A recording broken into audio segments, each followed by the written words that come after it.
Hay muchas definiciones de lo que es gobernar. Gobernar es gobernar para los pobres, dijo Lula.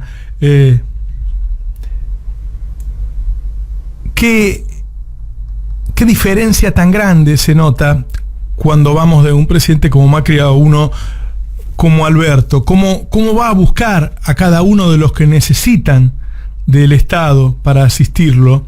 Y tiene una palabra o un hecho para él. Son muchas las cosas que se han hecho en estos 81 días. Por ahí no en todas estamos de acuerdo, algunas nos parecen pocas, lo hemos manifestado acá muchas veces, pero sin duda uno puede empezar y decir, no sé, para las pymes se hizo una moratoria, se le dio crédito más barato en el Banco Nación, se bajó la tasa de interés en el Banco Central, para los trabajadores se suspendieron los despidos, se dio un bono rápidamente. Para los trabajadores y para las pymes se empezó a controlar las importaciones, para los jubilados los medicamentos gratis. En cada uno de los sectores uno va viendo una medida de asistencia, de alivio, de poner algún parche hasta que la cosa se solucione y se salga a flote. Ayer se mencionó eso. Me parece que al principio, cuando Alberto hace una pequeña reseña sobre lo que recibió, lo más fuerte que escuché yo fue cuando dijo que, según la FAO, la inseguridad alimentaria había aumentado un 71% en Argentina entre 2015 y 2018. Remarcó que no tenía 2019. Imagínense, el drama fue en 2019, lo que habrá sido. Es muy factible que se haya duplicado la inseguridad alimentaria. Me parece que fue un discurso aliviador, porque uno escuchaba a una persona que en principio se preocupa por el otro. Se preocupa por el que menos tiene, por el que hay que asistir, por el que hay que ir a ayudar, a levantar de donde fue tirado. Se ocupó de muchas cosas, pero me parece que se ocupó fundamentalmente de los problemas que heredó. Cuando se dedica a la justicia y a los servicios de inteligencia, estamos hablando de ese lofer que fue el que condicionó el plan económico. Si llegará a solucionarlo o no, sabemos que tiene mucho de fáctico el lofer, ¿no? Que ellos se arreglan con cualquier esquema que vos le dejes, pero indudablemente cuanto más obstáculos pongamos entre la justicia como debería ser y la justicia armada por ellos, les va a costar un poquito más.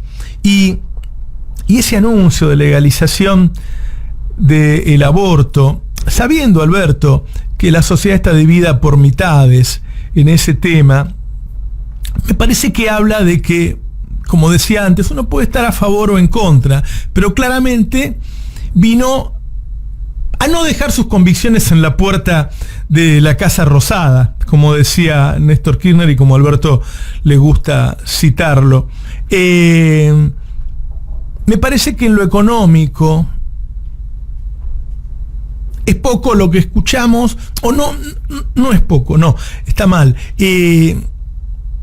Lo que escuchamos no es lo que uno piensa que debe ser un país desarrollado que tiene la posibilidad de generar empleos de calidad. ¿Y por qué? Y bueno, porque es muy factible que todo este primer mandato de Alberto sea simplemente para solucionar los problemas que generó Macri en 4 años. Entonces, se tiene que ocupar de A, generar divisas, B, generar divisas, C, generar divisas. Cuando uno escucha que los sectores que fueron mencionados y para los cuales se va a legislar son el campo, hidrocarburos y minería, uno se da cuenta de que se está priorizando la búsqueda de divisas para poder pagar la deuda y para no caer en las recurrentes crisis que cayó Macri en los 4 años. ¿Se acuerdan las corridas del dólar constante? Por eso se fue de 9.60 a 63. Porque tenía corridas todo el tiempo. ¿Por qué? Porque le faltaban dólares. Entonces, como cualquier persona que se tiene que ocupar, así como un médico se ocupa de un enfermo, un economista se ocupa de esa situación que le dejaron, la situación es esa, la situación es de una enorme carencia de divisas. Tuvo, sí, después un apartado para lo que se llama la industria del conocimiento. como diciendo, bueno, y mientras tanto nos prepararemos para cuando podamos tener un plan de desarrollo que no priorice solo las divisas. Lo mismo que cuando habla del Consejo Económico y Social y le pide creatividad, le pide imaginación para decir, bueno, para cuando podamos prepararnos para hacer lo que tenemos que ser, que es un país en desarrollo. Pero me parece que este discurso, después de 80 días de gobierno, después de haber abierto todos los cajones, revisado los papeles y conocer el estado de situación, claramente tuvo que ver con lo que encontró. Y lo que encontró es tan asfixiante, es tan desesperante, es de tal escasez y de tal gravedad que las soluciones servirán en todo caso para salir de la emergencia, pero no son, porque no pueden serlo aún, un plan de desarrollo que nos prometa una calidad de vida relacionada con lo que tenemos que tener. Un trabajo en blanco, con un buen salario, y que sea un salario, y que sea un trabajo productivo. Eso no estuvo en el discurso, porque no puede estarlo hasta que no solucione las situaciones anteriores. Como cuando un país sale de una guerra y se ocupa de los heridos, este gobierno claramente se está ocupando de las heridas de la economía, graves, sangrantes. Todo el discurso fue un discurso de país en emergencia, en donde todo está arrasado: la economía, la justicia, los servicios de inteligencia, los medios de comunicación, la moral y la verdad. Por eso empezó hablando de la verdad y de la mentira. Y uno se enoja, y uno putea. ¿Por qué? Porque ya la viste esta película, porque Alfonsín tuvo que ocuparse nada más que de la emergencia que le dejaron. Porque Néstor tuvo que ocuparse de la emergencia que le dejaron. Y porque nuevamente, después de un gobierno neoliberal, que llega de distintas maneras, algunas veces por las balas en la dictadura, y ahora con el engaño en democracia, nuevamente nos hace un agujero. Y el que viene solo puede ocuparse de taparlo. Qué sacrificio, qué esfuerzo, que quizás no te dé el brillo que uno querría cuando llega a la primera magistratura, es hacer un gobierno para solamente curar las heridas que dejó ese plan de gobierno casi asesino de Mauricio Macri. A mí me gustó esto de que como siempre, los gobiernos peronistas que son que destruyen las libertades son los que amplían derechos. Sí. Es raro eso, ¿no? E instituciones. Bueno, sí. Tuvo esa marca, ¿no? La ampliación de derechos. Y sí, un tono, ella dice tranca, es como un tono al que nos tenemos que acostumbrar un poco, ¿no? Porque siempre los discursos de Cristina tenían esa épica, Sí. Que bueno, uno salía a la calle como así, como enfervorizado, y el tono de Alberto, especialmente con el que terminó, fue como tranquilo, ¿no? Fue como moderado. Después, en algún momento del discurso tuvo Sí, en el anuncio del aborto nada subió más, su baja. apenita. No, pero también fue fuerte cuando habló del tema de la deuda, ¿no? El Sí. nunca más, nunca más, nunca más. Ese momento fue bastante fuerte, aparte cómo marcó contra... Fue uno de los momentos que más duro fue contra el gobierno de Macri, ¿no? Porque se sabe, porque ahí hay una interna, muchos ministros, sobre Sí. todo los que tienen problemas de caja tremendos, dicen, tendríamos que hacer un informe y explicar qué es lo que pasa, porque claro, yo no puedo hacer nada. Claro. Claro, te hace quedar como un pelotudo. Claro, y quedo como un inútil. Sí. Claro. Y en realidad tendríamos que mostrar que esto es un desastre, no tenemos nada, está todo quebrado, ninguna oficina puede funcionar, qué sé yo. Habría que hacer un informe claro, explicándole a la gente qué es lo que pasa, ¿no? Y bueno, Alberto Fernández dice, no, la gente no quiere saber más nada con la de herencia recibida, estuvo 4 años escuchándolo. Claro. No podemos seguir con esa historia, tenemos que inventar otra cosa. Un poquito dijo, y creo que el momento más duro fue cuando habló del tema de la deuda y cuando dijo incluso la posibilidad de una investigación a propósito de eso, yo ¿no? sé algo de eso. Ay, sí. Estuve hablando con la gente que está haciendo el trabajo. Sí. Es muy interesante. ¿Quieren que lo cuente? Sí. Bueno, al fin y al cabo trabajamos de eso, Y ¿no? sí, si uno se pone a pensar, sí. Claro, vos sabés que yo publiqué el listado de fuga de divisas de 2001. En 2001 Sí. hubo una bicameral que le pidió Exactamente. al Banco Central que hiciera un listado de quienes habían fugado la guita. Me parece que es interesante porque esta vez, porque vos haces un listado de quién fugó la guita, pero fugar la guita es lícito. Absolutamente. Entonces, Claro, no sirve no para estás mucho. cometiendo técnicamente no es delito. Claro, entonces lo que están haciendo, y ya desde ya te puedo adelantar que están consiguiendo lo que buscaban, es cada vez que hubo algún salto del precio del dólar, alguna situación como el pedido del crédito del FMI, cosas especiales, quienes compraron ese día Muy o el día bien. anterior. En todos los casos hubo compras 100 veces más altas que la de otros días. Es decir, es gente que tuvo información Claro, qué bueno. especial, ¿no? Que privilegiada, está bien, muy bien, gracias, Tano, privilegiada para hacer esas operaciones. Y ya en algunos casos se encuentra que son ellos mismos. Mirá vos. No te puedo creer. Y ahí me parece maravilloso este laburo, porque ahí va a dar cuenta de qué fue este gobierno.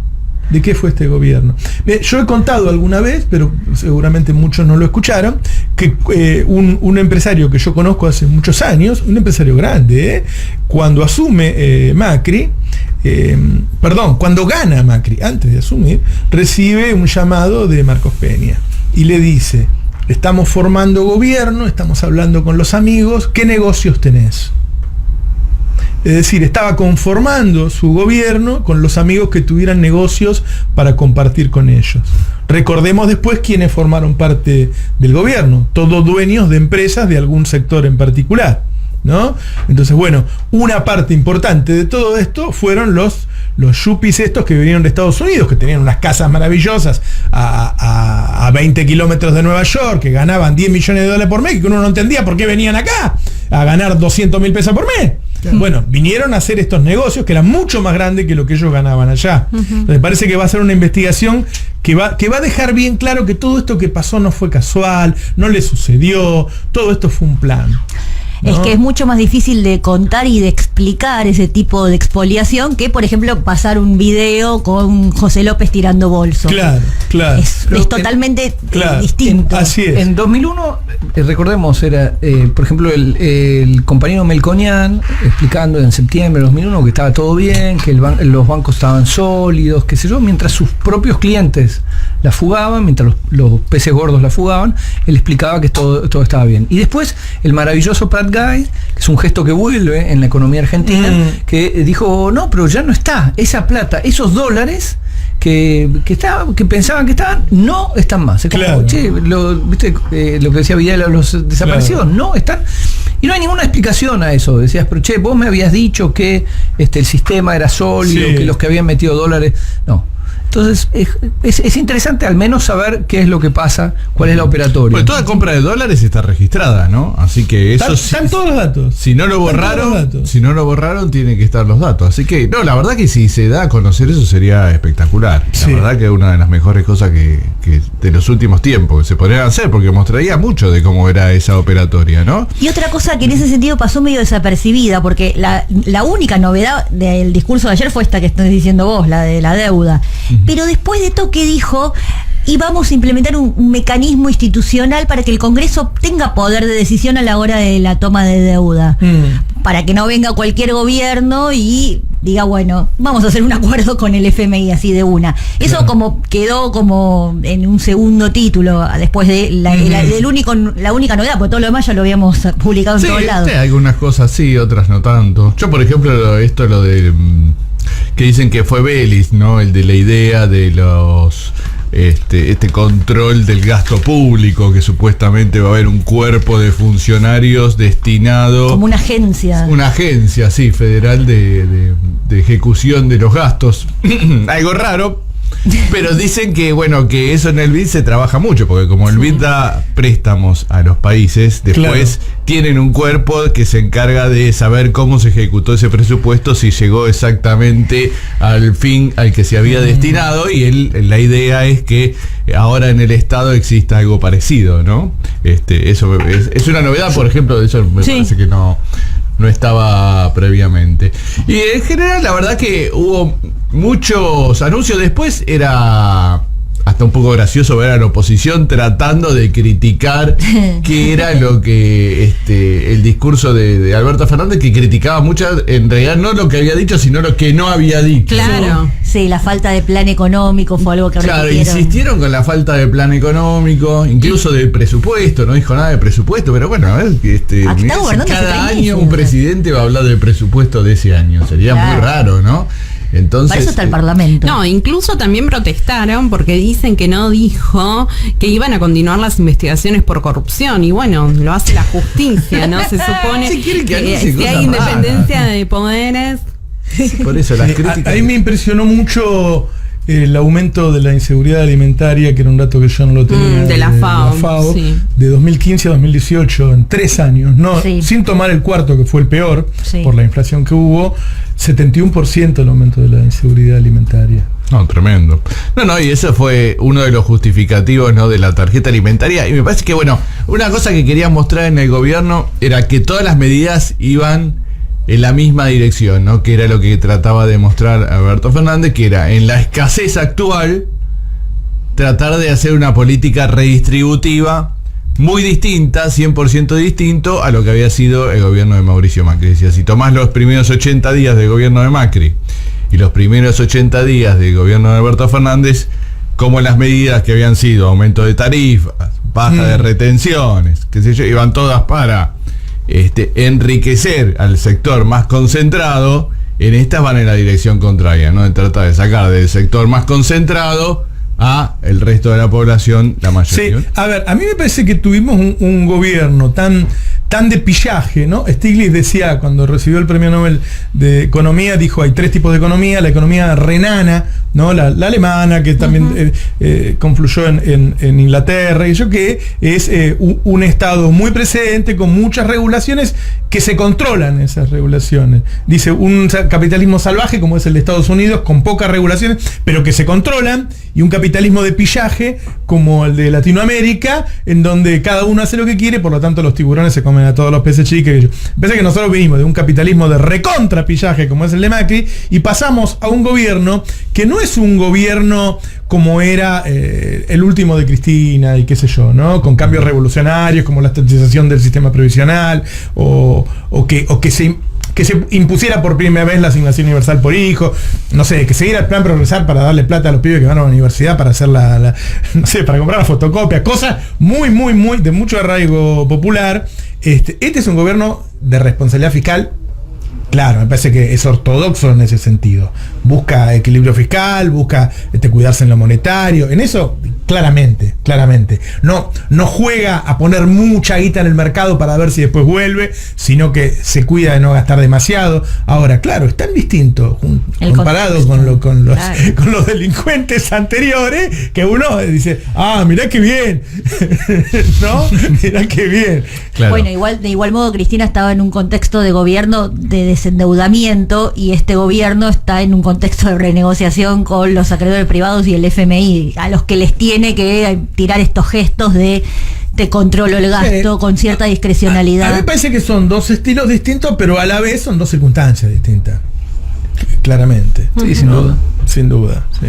Y yo leí algunas cosas, no es mi especialidad, respecto al tema de cómo quedaría con la reforma judicial, o sea, estos 12 de Comodoro Pi, cuántos serían los que se van a encargar de estos temas. Y hay algunas discusiones también incluso sobre quiénes serían, que hay gente. Sí, no está claro todavía. Hay que ver la letra chica, digamos. Lo que dijo Alberto es que en estos no van a ser 12, sino que va a ser más o menos 50, con lo cual se supone que se dividiría el fuero ordinario, que son los que están en la capital, pero se ocupan de cuestiones nacionales, digamos, pero no delitos federales, como es corrupción, lesa, trata, narcotráfico, etcétera. Así que algunos podrían pasar a convertirse en federales, que esto hay un problema al respecto, porque la Corte ya tiene un fallo diciendo que no se pueden convertir tribunales nacionales,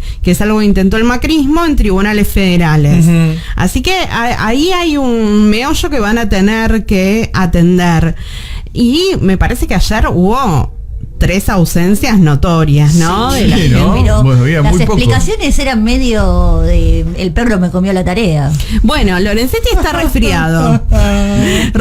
Rosati alega que le dejaron la representación institucional a Rosenkrantz y a Hayton, y Maqueda está en compensatoria de feria hasta el 18 de marzo. Así que es raro. No creen en eso. No, y yo soy un poco suspicaz al respecto. ¿Y qué puede haber sido una señal de enojo? Y están enojados por el tema de la reforma jubilatoria. Sí, también ellos no les tocan. A ellos no les tocan, pero estaban participando en las negociaciones, y también hay un reclamo ahí de los jueces que la cabeza del Poder Judicial es la Corte, y con lo cual tendría que haber asumido algún tipo de responsabilidad institucional. Digo, hay un sector de los jueces que le apuntan a Rosenkrantz, Piumato, así que los otros me parece que por lo pronto se están corriendo de escena. Y un dato clave que ayer volví a confirmar es que todavía no hay fecha para la apertura del año judicial. Ajá. Así que por lo pronto va a ser después del 18, cuando vuelva Maqueda. A ellos les sirve como para entender un poco el escenario. Sí, a ver cómo se aclara el escenario. Bueno, lo que pasa es que Alberto había sido bastante duro con la Corte al otro día, ¿no? Cuando habló, dio una entrevista. Sí.